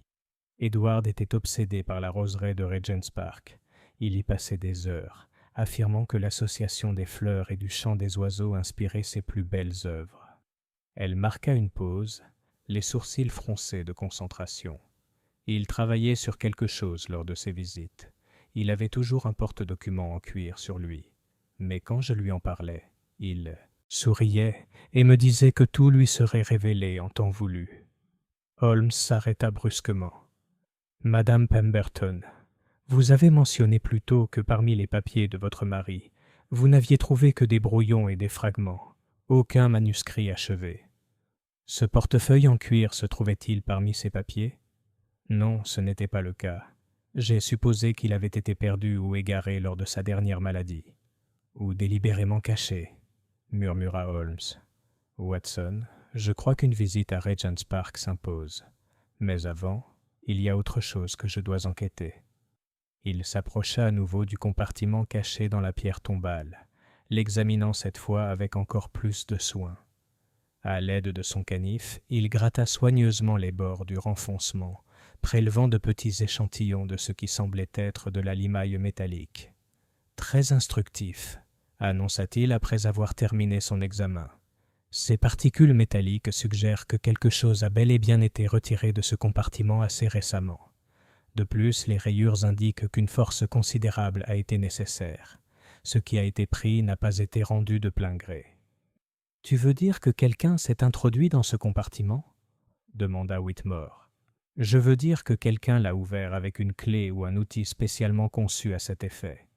Les rayures sont trop uniformes pour avoir été faites par la seule force brute. » Holmes empocha ses échantillons avec la précision qui le caractérisait. « Messieurs, je crois que nous avons affaire à des individus qui possèdent une connaissance approfondie non seulement des dernières dispositions prises par Edward Pemberton, mais aussi des mécanismes spécifiques qu'il a employés pour préserver son héritage. » Le révérend Blackwood se tortilla, mal à l'aise.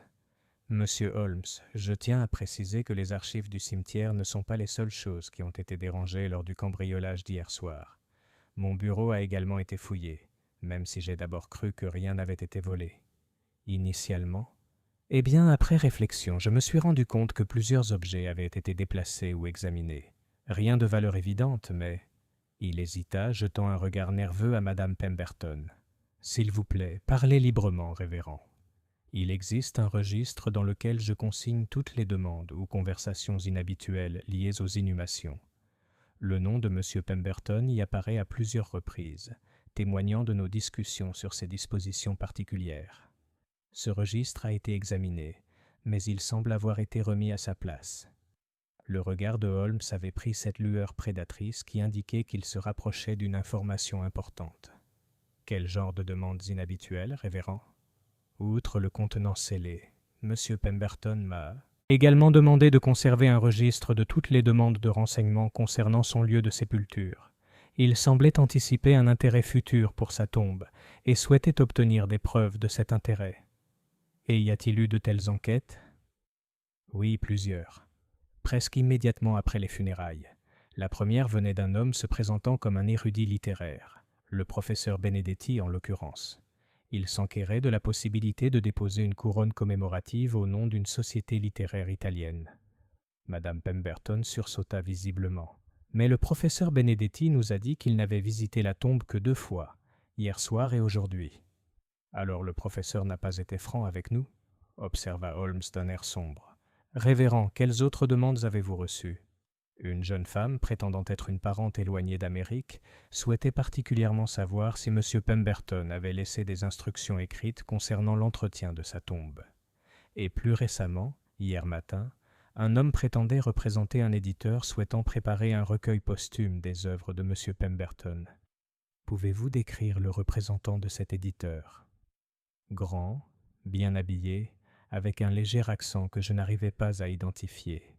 Il se tenait avec une autorité considérable et semblait remarquablement bien informé sur l'œuvre littéraire de M. Pemberton. Holmes échangea un regard significatif avec moi. « Révérend, je crains que votre cimetière ne soit devenu le centre d'attention de la part d'individus dont les motivations ne sont peut-être pas entièrement fondées. Je vous conseille vivement de mettre en place des mesures de sécurité supplémentaires et de me signaler immédiatement toute nouvelle demande ou tout incident inhabituel. » Comme appelé par ces paroles, un nouveau son perça l'atmosphère brumeuse du cimetière.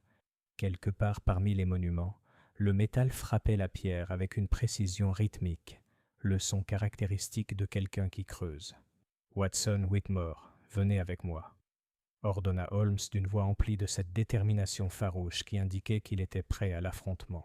« Madame Pemberton, révérend Blackwood, veuillez rester ici et surveiller tout autre visiteur. » Nous avons traversé le dédale de monuments commémoratifs avec autant de discrétion que les circonstances le permettaient, suivant le bruit des fouilles qui résonnait dans l'air brumeux. Le brouillard, qui nous avait semblé si oppressant auparavant, nous servait désormais de précieux abri, nous permettant d'approcher notre proie inconnue sans être repérés.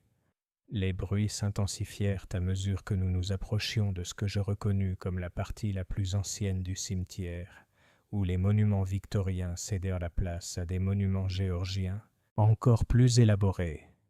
C'est là, à côté d'un imposant obélisque dédié à un prince marchand depuis longtemps oublié, que nous découvrîmes l'origine des fouilles. 3 hommes travaillaient avec une efficacité méthodique autour de ce qui semblait être une tombe récemment ouverte. Ils avaient déjà creusé à une profondeur considérable, et leurs mouvements suggéraient la coordination experte d'individus ayant déjà effectué des tâches similaires. L'un d'eux travaillait avec une bêche, tandis que ses compagnons utilisaient des outils plus petits pour sonder la terre excavée. Holmes étudiait la scène avec une concentration intense, notant chaque détail de l'opération qui se déroulait devant nous. Les hommes étaient bien habillés malgré leur travail manuel, et leur équipement semblait de qualité professionnelle.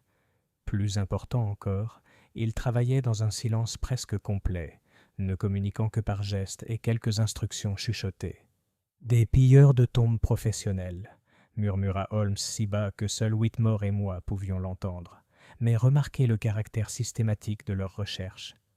Ils ne recherchent pas des bijoux ou des objets de valeur enterrés avec le défunt. Ils cherchent quelque chose de précis.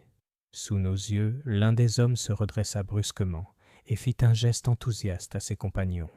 Du fond des fouilles, il sortit ce qui semblait être un récipient métallique, exactement le type de boîte scellée que le révérend Blackwood avait décrit. La main de Holmes agrippa mon épaule avec une intensité saisissante. « Watson, nous devons agir maintenant, avant qu'ils ne s'enfuient avec leur prise. À mon signal, nous les affronterons directement. » Mais tandis qu'il parlait, le brouillard commença à se dissiper, révélant notre position cachée aux pilleurs de tombes en contrebas. L'un d'eux nous repéra immédiatement et lança un avertissement à ses compagnons. En quelques secondes, les 3 hommes abandonnèrent leurs fouilles et s'enfuirent à travers le cimetière, le récipient métallique fermement serré dans les bras de leur chef. « À leur poursuite !» s'écria Holmes, se lançant à leur poursuite avec cette rapidité surprenante dont il était capable en cas de nécessité. La poursuite qui s'ensuivit nous conduisit à travers un paysage cauchemardesque d'anges de pierre et de monuments en ruine, les silhouettes sombres de notre proie apparaissant et disparaissant dans la brume tourbillonnante tels des fantômes fuyant la lumière de l'aube. Mais il ne s'agissait pas d'entités surnaturelles, c'étaient des criminels de chair et de sang, et Holmes les poursuivit avec la détermination implacable d'un homme qui avait enfin entrevu la vérité derrière une tromperie élaborée. Chapitre 6. Le secret du rossignol. Notre poursuite des pilleurs de tombes, à travers le cimetière plongé dans le brouillard, s'est avérée l'une des plus éprouvantes que j'ai vécues depuis le début de ma collaboration avec Holmes. Les 3 hommes se déplaçaient avec la coordination fluide d'une équipe bien rodée, leurs silhouettes sombres slalomant entre les monuments et les mémoriaux, avec une connaissance intime du tracé du cimetière, qui témoignait d'une planification minutieuse. Holmes courait avec cette foulée singulière qui lui permettait de parcourir des distances remarquables sans effort apparent, son regard perçant ne perdant jamais de vue notre proie, malgré la visibilité périlleuse. Whitmore et moi suivions du mieux que nous pouvions, bien que le teint pâle et les habitudes sédentaires du jeune poète se prêtent mal à un exercice aussi vigoureux. Les voleurs nous ont conduits à travers le plus ancien quartier de Kensal Green, où des sépultures victoriennes élaborées ont cédé la place à des monuments géorgiens encore plus imposants. C'est là, à côté d'un mausolée patiné par le temps dont les anges sculptés semblaient observer notre passage avec une désapprobation glaciale, que notre poursuite a pris fin brutalement et violemment. Le chef des pilleurs de tombes, un homme grand et puissant, à l'allure d'officier, se tourna soudain vers nous, serrant contre sa poitrine le conteneur métallique volé. Ses 2 compagnons le flanquèrent avec la précision éprouvée des soldats en position défensive. « Cela suffit, messieurs », annonça le chef d'un ton cultivé, légèrement marqué par un accent étranger. « Je crois que vous avez mal compris la nature de nos activités ici. » Holmes se redressa de toute sa hauteur, ses yeux gris fixés sur son interlocuteur avec une intensité inébranlable. « Je comprends parfaitement que vous avez exhumé illégalement des restes humains et volé des biens qui ne vous appartiennent pas. Je suis Sherlock Holmes et je vous place en état d'arrestation en attendant l'arrivée de la police. » Les traits sévères de l'homme se plissèrent, comme s'il s'agissait d'amusement. « Sherlock Holmes ? C'est fascinant. J'ai lu avec un intérêt considérable les comptes rendus de vos méthodes. Cependant, je crains que vous n'ayez commis une erreur fondamentale dans votre raisonnement. Vraiment ? Et quelle erreur cela pourrait-il être ? Vous pensez que nous sommes des voleurs, alors qu'en réalité nous sommes engagés dans une opération de sauvetage. Ce conteneur, a-t-il indiqué la boîte métallique d'un geste léger, contient des matériaux appartenant légitimement à certains intérêts que je représente. Nous ne faisons que récupérer des biens volés. » L'expression de Holmes restait impassible, même si je sentais la machinerie analytique de son esprit fonctionner à une vitesse fulgurante. « Et ces intérêts que vous représentez, incluent-ils le professeur Alessandro Benedetti de l'Université de Florence ?» L'effet de cette question sur notre adversaire fut immédiat et révélateur. Son assurance vacilla un instant, révélant quelque chose de calculateur et de dangereux sous le vernis d'un discours civilisé. « Vous êtes remarquablement bien informé, monsieur Holmes. » « Oui, Le professeur Benedetti est l'un des nombreux chercheurs qui se sont intéressés au contenu de ce conteneur. Edward Pemberton, voyez-vous, était en possession de documents qu'il n'avait pas le droit de conserver. Des documents relatifs à The Undying Song, je suppose ? Entre autres choses, oui. L'homme resserra visiblement sa prise sur le conteneur. « Monsieur Holmes, je vous suggère de vous retirer et de nous laisser terminer nos affaires. Des forces sont à l'œuvre ici, bien au-delà de vos enquêtes criminelles habituelles. »« Au contraire, » répondit Holmes avec cette dureté d'acier qui imprégnait sa voix lorsqu'il se préparait à la confrontation. « Je crois que cette affaire est précisément le genre de complot criminel qui requiert toute mon attention. Watson, Monsieur Whitmore, veuillez vous positionner de manière à empêcher ces messieurs de reculer davantage. » Mais alors même que nous nous mobilisions pour obéir à ces instructions, le brouillard commença à s'épaissir à nouveau, réduisant la visibilité à quelques mètres. Dans cette obscurité grise, nos adversaires avaient tous les atouts en main.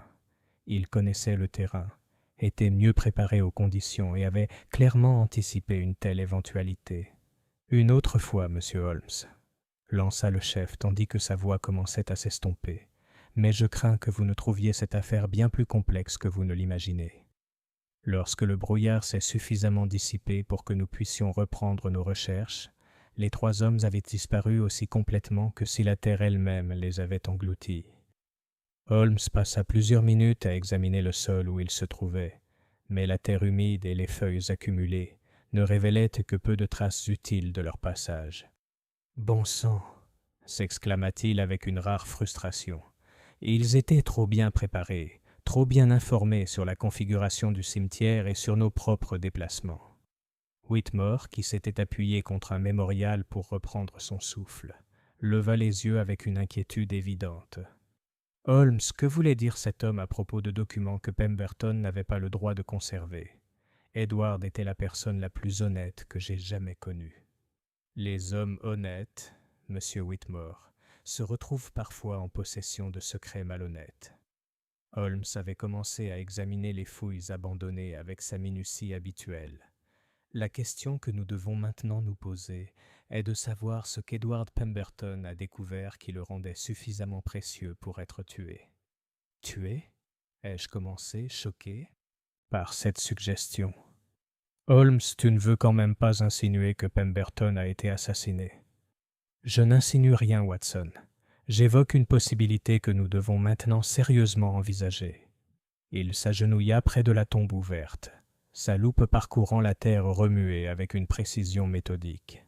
Observez la construction de cette excavation. Ces hommes savaient exactement où creuser et à quelle profondeur. Ils possédaient des informations détaillées sur l'emplacement et la profondeur du conteneur scellé. Ils auraient pu obtenir des informations à partir des registres du cimetière, a suggéré Whitmore. En partie, oui. Mais les archives du cimetière ne contenaient pas les données de positionnement précises nécessaires à une fouille aussi précise. Non, messieurs, ces hommes détenaient des informations qui ne pouvaient provenir que de quelqu'un connaissant parfaitement les modalités d'inhumation d'Edward Pemberton. Les implications de ces paroles nous envahirent comme une brume glaciale. Si Holmes avait raison, alors quelqu'un lié aux funérailles de Pemberton avait fourni des renseignements détaillés à des pilleurs de tombes professionnels. Quelqu'un qui avait trahi non seulement les dernières volontés du poète défunt, mais aussi la confiance de sa veuve éplorée. « Nous devons retourner auprès de Madame Pemberton immédiatement, » annonça Holmes en se levant après avoir examiné la tombe. « Si mes soupçons sont fondés, elle pourrait être en grand danger. » Notre retour à travers le cimetière prit l'allure d'une mission de sauvetage. Le brouillard sembla se dissiper devant la démarche déterminée de Holmes, comme s'il reconnaissait l'autorité de son dessein. Cependant, lorsque nous atteignîmes enfin la tombe de Pemberton, nous ne trouvâmes que le révérend Blackwood, qui attendait près du modeste mémorial, les traits anguleux plissés par l'inquiétude. « Monsieur Holmes, Dieu merci, vous êtes de retour !» cria-t-il à notre approche. Madame Pemberton a disparu. Disparu ? Comment ? Un homme est arrivé peu après votre départ, bien habillé, autoritaire, se présentant comme un employé de Scotland Yard. Il a présenté à Madame Pemberton une pièce d'identité officielle et l'a informée que vous aviez demandé sa présence immédiate à un autre endroit. Elle est partie avec lui de bon gré, même si j'avoue que quelque chose chez cet homme m'a troublé. Le visage de Holmes était devenu pâle, empreint d'une colère à peine contenue. Révérend, vous devez décrire cet individu avec précision. Chaque aspect de son apparence, sa façon de parler, tout ce qui pourrait nous aider à l'identifier. Il avait peut-être 40 ans, était grand et bien bâti, avait les cheveux noirs et une barbe soigneusement taillée. Ses vêtements étaient d'excellente qualité, et il parlait avec l'autorité d'un homme habitué au commandement. Il y avait quelque chose de militaire dans son allure, bien qu'il ne portait pas d'uniforme. « Le chef de nos pilleurs de tombes », soufflai-je, reconnaissant immédiatement la description. « En effet, Watson. Ce qui signifie que Madame Pemberton est désormais entre les mains d'individus qui ont déjà démontré leur volonté de profaner des tombes et de voler les morts. » Les yeux gris de Holmes avaient de prix cette lueur dangereuse qui indiquait qu'il était prêt à tout pour retrouver notre client. « Révérend, y a-t-il un téléphone dans votre bureau ? Nous devons contacter Scotland Yard immédiatement. » « Certainement, monsieur Holmes, mais si ce monsieur était vraiment de la police. » « Il ne faisait pas partie de la police, révérend. Il appartenait à un groupe bien plus dangereux. » Holmes se dirigeait déjà vers le bureau du cimetière d'un pas pressé qui ne supportait aucun retard. « Watson, pendant que je contacte les autorités, je voudrais que vous examiniez le réticule de Madame Pemberton. Elle l'a laissé tomber en partant, et il pourrait contenir des indices sur les intentions de ses ravisseurs. » Le petit sac en cuir était partiellement dissimulé sous un tas de feuilles d'automne, près de l'entrée du cimetière. En le récupérant, j'ai constaté que son contenu avait été dispersé à la hâte, comme si quelqu'un l'avait fouillé avec une extrême urgence. Parmi les objets habituels que l'on s'attend à trouver dans le réticule d'une dame, un mouchoir, des sels parfumés, une petite bourse contenant quelques pièces, j'ai découvert quelque chose qui m'a glacé le sang. C'était une photographie, visiblement récente, montrant Madame Pemberton debout près de la tombe de son mari. Mais ce n'était pas l'image elle-même qui m'inquiétait, mais l'inscription au verso, écrite d'une main féminine. La clé se trouve là où la mémoire et les roses se rencontrent.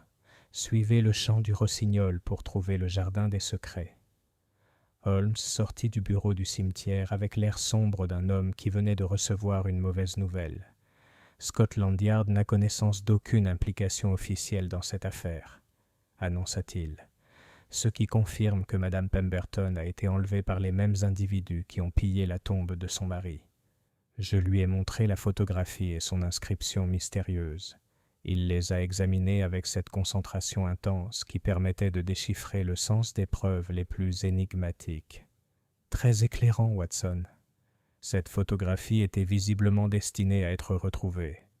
Elle est trop bien placée, trop significative pour être une simple coïncidence. Il examina l'inscription plus attentivement, mais observez l'écriture. Ce n'est pas celle de Madame Pemberton. Comment peux-tu en être sûr ? Comparez-la à l'écriture de la lettre que nous l'avons vue rédiger hier dans notre salon.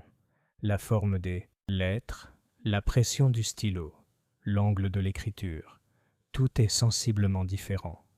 Non, Watson, ce message a été écrit par quelqu'un d'autre.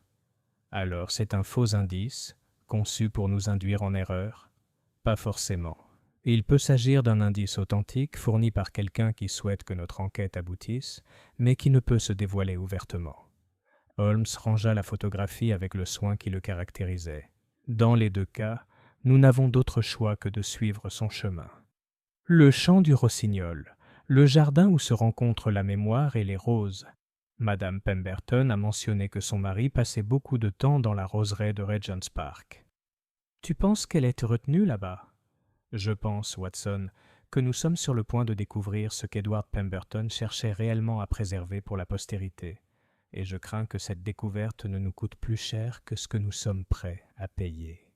Alors que nous quittions le cimetière à la recherche d'un fiacre, je ne pouvais m'empêcher d'avoir le sentiment de tomber dans un piège aussi soigneusement tendu qu'une toile d'araignée. Pourtant, Holmes persévérait avec cette détermination inébranlable qui l'avait mené à travers tant d'enquêtes périlleuses, animé par une certitude morale qui ne tolérait aucun compromis avec le mal. Le brouillard commençait à se dissiper tandis que nous avancions vers Regent's Park, révélant un Londres qui semblait différent, plus dangereux, plus rempli de menaces et d'ennemis cachés. Et quelque part dans cette vaste métropole, Madame Rosaline Pemberton attendait d'être secourue, son destin lié à des secrets enfouis avec son mari et qui surgissaient maintenant de la tombe pour menacer les vivants. Chapitre 7. Le jardin de la vérité. La roseraie de Regent's Park revêtait la beauté mélancolique de la fin de l'automne, tel un linceul de deuil. Les massifs soigneusement entretenus, qui en été auraient resplendi de couleurs et de parfums, ne contenaient plus que les vestiges squelettiques de la gloire de la saison. Des tiges épineuses tendues vers un ciel gris comme des doigts suppliants, tandis que les dernières fleurs tenaces s'accrochaient à la vie avec la ténacité désespérée des condamnés. Holmes se tenait à l'entrée du jardin, sa silhouette nette se découpant sur la pâle lumière de l'après-midi, tandis que ses yeux gris scrutaient la scène avec cette intensité méthodique que j'avais appris à associer à ses déductions les plus cruciales. Le message énigmatique du réticule de Madame Pemberton nous avait conduits ici. Suivez le chant du rossignol pour trouver le jardin des secrets. Mais le silence hivernal était dépourvu de chants d'oiseaux, seulement le murmure lointain de la circulation londonienne et le murmure du vent dans les branches nues. « Watson, » dit Holmes doucement, « observez-la. » Disposition de ce jardin en accordant une attention particulière à tout élément qui pourrait être décrit comme un lieu de rencontre de la mémoire et des roses. J'ai étudié le paysage soigneusement aménagé, remarquant la disposition formelle des massifs autour d'une fontaine centrale, les bancs en fer forgé disposés à intervalles pittoresques et le réseau d'allées de gravier qui serpentait entre les plantations tels des fils d'argent. C'est Whitmore qui a le premier repéré ce que nous cherchions. « Là, » dit-il en désignant le cœur du jardin, près de la fontaine. « Voyez-vous ce banc commémoratif ? L'inscription semble commémorer quelqu'un. » Nous nous sommes approchés du banc avec le pas prudent d'hommes pénétrant dans un lieu sacré. La plaque commémorative, verte par le temps mais encore lisible, portait une inscription simple, à la mémoire de Keats et Shelley, qui ont trouvé l'immortalité dans la poésie. Une chose belle est une joie éternelle. Holmes examina le banc à la loupe, insistant particulièrement sur la zone située sous l'assise et autour de la base. « Très intéressant, » murmura-t-il. « Watson, observe ces rayures dans la terre à côté du mémorial, des perturbations récentes et un motif très précis. » Je me suis agenouillé à côté de lui et j'ai compris ce qu'il voulait dire. Le sol portait clairement les traces d'une fouille récente et d'un remplacement minutieux, formant un rectangle grossier de la taille approximative du conteneur métallique que nous avions vu voler au cimetière. « Quelqu'un est venu ici avant nous, » ai-je observé. « En effet. » Mais observez de plus près, Watson. Ces traces de fouilles montrent deux séries distinctes de traces d'outils. Les rayures les plus profondes suggèrent l'intervention de nos amis pilleurs de tombes, mais les marques les moins profondes. Holmes marqua une pause, prélevant un petit échantillon de la terre remuée. Les marques les moins profondes ont été faites par des outils totalement différents, des outils de jardinage, je crois. Une nouvelle voix interrompit notre enquête. « Vous avez tout à fait raison, monsieur Holmes. J'ai utilisé mes propres outils de jardinage pour cacher l'héritage d'Edward en lieu sûr jusqu'au moment opportun de sa révélation. » Nous nous retournâmes et vîmes un homme âgé s'approcher par les allées du jardin, ses mains burinées tenant une petite bêche, et son visage bienveillant exprimant une profonde tristesse. Il avait peut-être 70 ans, les épaules voûtées et la démarche prudente de quelqu'un qui avait passé sa vie à s'occuper des plantes. « Je suis Thomas Hartwell », annonça-t-il en ôtant sa casquette avec une courtoisie désuète. « Je suis le jardinier en chef de ces massifs de roses depuis près de 40 ans, et j'étais l'ami d'Edward Pemberton. » Holmes se redressa de toute sa hauteur, toute son attention focalisée sur cette arrivée inattendue. « Monsieur Hartwell, je suis Sherlock Holmes, et voici mes associés, le docteur Watson et monsieur Whitmore. Nous recherchons Madame Pemberton, qui a été enlevée par des individus en quête de documents ayant appartenu à son défunt mari. » Le visage du vieux jardinier se plissa d'inquiétude. « Enlevée. Oh, la pauvre chère dame. J'ai craint que quelque chose de ce genre n'arrive quand ces messieurs étrangers ont commencé à poser des questions sur les visites d'Edward ici. » « Des messieurs étrangers ? » ?»« Oui, monsieur Holmes. D'abord, il y a eu cet Italien, un certain professeur, qui prétendait écrire sur les poètes anglais. Puis sont arrivés d'autres hommes brutaux, qui n'avaient absolument pas l'air d'érudits. Ils s'enquéraient des dernières semaines d'Edward, voulant savoir ce qu'il avait bien pu enterrer ou cacher dans les jardins. Le regard de Holmes avait pris cette lueur prédatrice qui indiquait qu'il se rapprochait d'une information cruciale. « Monsieur Hartwell, vous avez mentionné avoir contribué à dissimuler l'héritage d'Edward. Que vous a-t-il confié exactement ?» Le vieil homme regarda nerveusement autour de lui, comme s'il craignait d'être entendu. « Pas ici, monsieur Holmes. Trop ouvert, trop dangereux. Suivez-moi jusqu'à mon atelier de jardinage. Ce que j'ai à vous montrer est trop précieux pour le risquer en plein air. » L'abri de jardin de Hartwell témoignait d'une vie consacrée à l'entretien des plantes. Les murs étaient tapissés d'outils usés par des décennies d'utilisation, tandis que les étagères abritaient une multitude de pots en terre cuite de toute taille.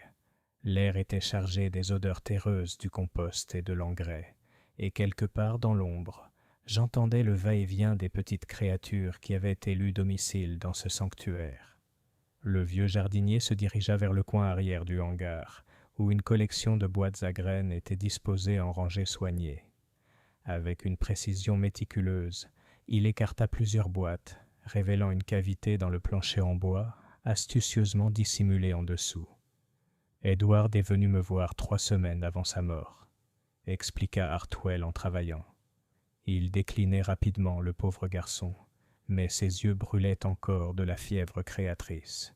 Il disait avoir découvert quelque chose de merveilleux et de terrible, quelque chose qui allait changer le regard du monde sur l'un de nos plus grands poètes. De la cavité cachée, il sortit un paquet en toile cirée, emballé avec le soin méticuleux de quelqu'un qui comprenait la valeur de la préservation. Il m'a fait promettre de le garder précieusement jusqu'à ce que quelqu'un vienne prouver qu'il était digne de la vérité. Quelqu'un qui pourrait résoudre l'énigme qu'il a laissée derrière lui. Holmes accepta le paquet avec un soin respectueux. Et quelle était cette énigme, monsieur Hartwell ? Edward disait que lorsque la bonne personne se présenterait, elle saurait regarder là où le rossignol chante à la rose, qu'elle comprendrait le lien entre Keats et le chant éternel. Les yeux du vieil homme s'embuèrent au souvenir. Il parlait toujours de Keats, voyez-vous. Il disait que l'histoire du grand poète était plus vaste que ce que le monde savait. D'une main tremblante, Holmes déballa le ciré pour révéler un portefeuille en cuir, dont la surface était lisse par les manipulations, mais toujours intacte. À l'intérieur, nous découvrîmes une collection de manuscrits, certains rédigés avec soin par Edward Pemberton, d'autres d'une écriture plus ancienne qui nous semblait pourtant familière. « Mon Dieu !» souffla Whitmore en lisant par-dessus l'épaule de Holmes. « Ce sont des œuvres de Keats, jusqu'alors inconnues. Des poèmes jamais publiés, jamais répertoriés dans aucun recueil. » Mais Holmes s'était tourné vers les écrits de Pemberton, son regard perçant scrutant les lignes nettes, avec une excitation croissante. « Watson, écoute ceci. J'ai trouvé le dernier chant du rossignol. Les vers que ces vers juraient avoir été brûlés. La vérité ne réside pas dans la tombe à Rome, mais dans le cœur qui a refusé de mourir. » J'ai senti un frisson de compréhension m'envahir. « Holmes, tu ne penses pas. » « Je pense, Watson, qu'Edward Pemberton a découvert quelque chose pour lequel certains seraient prêts à tuer. La question qui se pose est de savoir si nous pouvons utiliser ces informations pour sauver Madame Pemberton avant qu'il ne soit trop tard. » De l'extérieur de l'atelier de rempotage parvint un bruit de pas qui approchait, plusieurs individus avançant avec la démarche déterminée d'hommes en mission urgente. Holmes se dirigea aussitôt vers la petite fenêtre, le corps tendu, prêt à agir. « Professeur Benedetti, annonça-t-il d'un ton sombre, accompagné de nos amis du cimetière. et ils semblent avoir amené des renforts. À travers la vitre sale, je pouvais voir au moins 6 hommes s'approcher du hangar. Leurs vêtements sombres et leurs mouvements coordonnés suggéraient un entraînement militaire. À leur tête marchait le professeur italien, quittant son allure d'érudit, mais avançant avec l'autorité assurée d'un homme habitué à commander. « Monsieur Hartwell ?» demanda Holmes avec urgence. « Y a-t-il une autre sortie de ce hangar ?»« Oui, par l'arrière, mais cela ne mène qu'au tas de compost et au mur d'enceinte du parc. »« Cela suffira. » « Watson, prenez le portefeuille et escortez Monsieur Hartwell en lieu sûr. Whitmore, vous les accompagnez. Je retarderai nos visiteurs le plus longtemps possible. Holmes, je ne te laisserai pas les affronter seuls. Tu le feras, Watson, car ce portefeuille contient la clé de l'emplacement de Madame Pemberton, et il ne doit pas tomber entre leurs mains. » Ses yeux gris croisèrent les miens, avec une intensité qui ne souffrait aucune objection. « Trouve-la, mon vieil ami. Trouve-la avant qu'ils ne lui extraient ce dont ils ont besoin et ne la considèrent comme un fardeau. » Avant que je puisse protester davantage, un bruit de bois qui se fendait annonça que nos poursuivants en avaient assez de la subtilité. Par l'entrée principale du hangar, le professeur Benedetti et 2 de ses compagnons surgirent, le visage sombre et déterminé. « Monsieur Holmes » lança Benedetti d'une voix qui avait perdu toute prétention à la courtoisie érudite. « Vous détenez quelque chose qui appartient à mon organisation. Remettez les documents Pemberton, et aucun de vous ne sera blessé. »« Je crains que ce soit tout à fait impossible, professeur, » répondit Holmes avec ce calme exaspérant qu'il conservait même dans les circonstances les plus désespérées. « Voyez-vous, j'ai déjà déduit la véritable nature de votre organisation. Et je ne peux pas laisser de tels documents tomber entre les mains de ceux qui voudraient en détourner la signification à des fins personnelles. » Tandis que Benedetti levait la main pour faire signe à ses hommes d'avancer, je suivis Hartwell et Whitmore par la sortie arrière, serrant le précieux portefeuille contre ma poitrine comme un bouclier contre l'obscurité grandissante. Derrière nous, j'entendais les bruits de lutte tandis que Holmes engageait nos poursuivants avec cette prouesse physique surprenante qui complétait ses capacités intellectuelles. Le crépuscule hivernal tombait tandis que nous nous échappions à travers les tas de compost vers la limite du parc. Quelque part dans l'obscurité grandissante, Madame Pemberton attendait les secours, son destin lié au secret que nous détenions désormais. Et quelque part derrière nous, Sherlock Holmes affrontait des obstacles qui mettraient même ses extraordinaires capacités à rude épreuve. Le portefeuille semblait s'alourdir à chaque pas, comme si le poids de ses secrets se manifestait dans le monde physique. Quoiqu'Edward Pemberton ait découvert sur Keats et le chant éternel, c'était assez précieux pour justifier un meurtre, assez dangereux pour mourir, et assez important pour que des hommes de bien risquent tout pour l'empêcher de tomber entre de mauvaises mains. Alors que nous atteignions le mur d'enceinte et commencions notre ascension vers la liberté, je ne pouvais que prier pour que le sacrifice de Holmes ne soit pas vain, et que la vérité contenue dans le portefeuille se révèle suffisamment puissante pour sauver à la fois Madame Pemberton et l'homme qui avait consacré sa vie à la recherche de la justice dans un monde injuste. Le brouillard s'élevait à nouveau de la Tamise, enveloppant Londres de son étreinte grise tel un linceul sur les vivants et les morts. Et dans cette brume, l'acte final de notre drame allait se dérouler, avec des enjeux plus élevés que nous n'aurions jamais osé l'imaginer. Au lait, loin, les cloches de l'église sonnaient l'heure avec leur voix de bronze, semblant évoquer des fins et des commencements, des vérités révélées et des mystères résolus. Le jeu, comme Holmes le disait si souvent, était lancé, mais cette fois, l'enjeu n'était rien de moins que la préservation de l'histoire littéraire elle-même, et le prix pourrait bien se mesurer en vies humaines. Épilogue. 3 jours plus tard, j'étais assis dans notre logement familier du 221B, Baker Street, les journaux du matin étalés devant moi comme des feuilles mortes après un orage. Les gros titres annonçaient la résolution de ce que la presse avait surnommé l'affaire Pemberton. Le sauvetage de Madame Rosaline Pemberton des mains de ses ravisseurs, l'arrestation du professeur Alessandro Benedetti et de ses complices, et la récupération de manuscrits qui allaient révolutionner notre compréhension de la poésie romantique.